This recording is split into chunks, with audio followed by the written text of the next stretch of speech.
چیز قفل مدینہ یہ امیر علیہ سنت نے دی. بظاہر لفظ تو ایک ہی ہے لیکن یہ قفل مدینہ اس کے اندر کتنی وسعت ہے یہ ہمارے اسلامی بھائیوں کو مدنی چینل کے ناظرین کو بتائیں کہ اس قفل مدینہ کے ذریعے بندہ کتنے گناہوں سے بچ رہا ہوتا ہے اور کتنی نیکیوں کی طرف راغب ہو رہا ہوتا ہے. ترمذی شریف کی حدیث مبارک ہے، ایک صحابی نے نبی پاک علیہ الصلوۃ والسلام کی بارگاہ میں عرض کیا، یا رسول اللہ صلی اللہ علیہ وسلم، آپ میرے لیے سب سے زیادہ خطرناک شے کسے قرار دیتے ہیں؟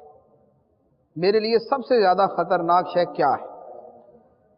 نبی پاک صلی اللہ علیہ وآلہ وسلم نے زبان کی طرف اشارہ کر کے فرمایا یہ، یعنی زبان جو ہے یہ سب سے زیادہ خطرناک ہے.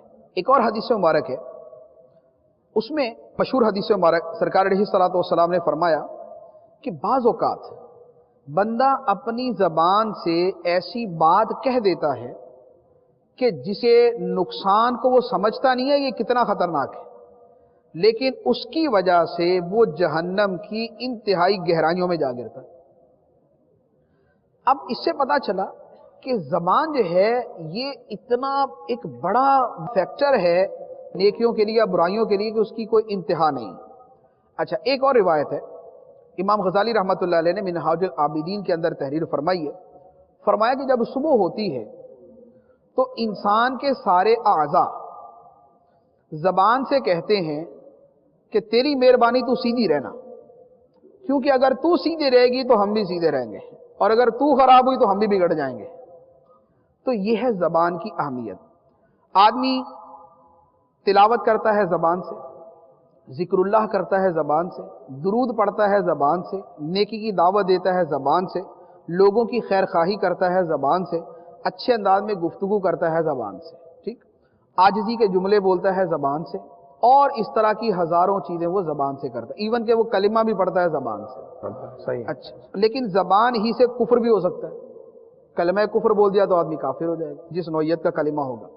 زبان ہی سے آدمی گالی دیتا ہے، زبان ہی سے آدمی جھوٹ بولتا ہے، زبان ہی سے آدمی وعدہ خلافی کرتا ہے، زبان ہی سے آدمی غیبت کرتا ہے، زبان ہی سے آدمی بہتان لگاتا ہے، زبان ہی سے دوسرے کو ایذا دیتا ہے، زبان ہی سے کسی کا مذاق اڑاتا ہے، زبان ہی کے ساتھ وہ دوسرے کے ساتھ استہزاء کرتا ہے، زبان ہی سے وہ دوسرے کو عیوب تلاش کرتا ہے، زبان ہی سے وہ اس کی برائیوں کو پھیلاتا ہے، زبان ہی کے ساتھ یہ سارے کے سارے کام کیے جاتے ہیں. تو 11-12 تو آپ نے بھی گنوا. یہ میں چند ایک چیزیں جو سرسری ذہن میں آئی میں نے آپ کو عرض کر دی.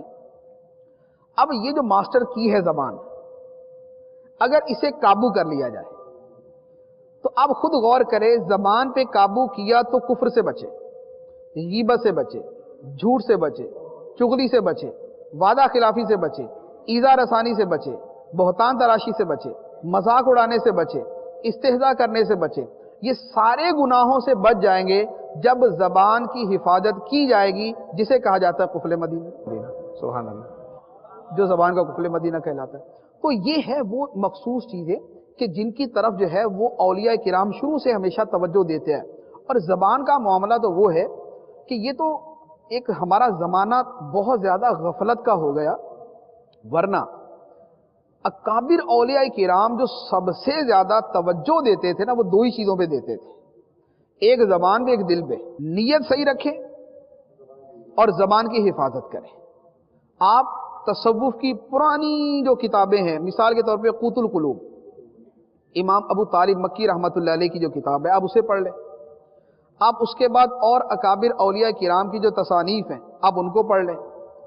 بڑی بڑی تصوف کی کتابیں، احیاء العلوم تو مشہور ہے نا ان چیزوں کے اندر، احیاء العلوم، کیمیا سعادت، مکاشفات القلوب اور کتابیں، اسی طرح عوارف المعارف ہو گئی، اسی طرح اور امام شعرانی علیہ رحمہ کی کتابیں، جتنے اولیاء کرام کی کتابیں ہیں اس میں زبان کی حفاظت پر انتہائی زور دیا گیا ہے. اور کیوں نہ دیا جائے کہ زبان کی حفاظت کا تو اللہ تعالیٰ نے قرآن کے اندر بیان فرمایا.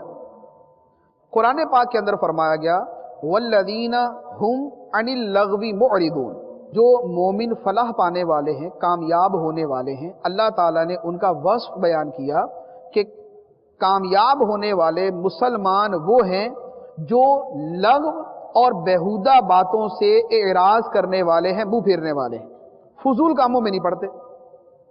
اور اس طرح کی بہت ساری آیات مبارک ہیں.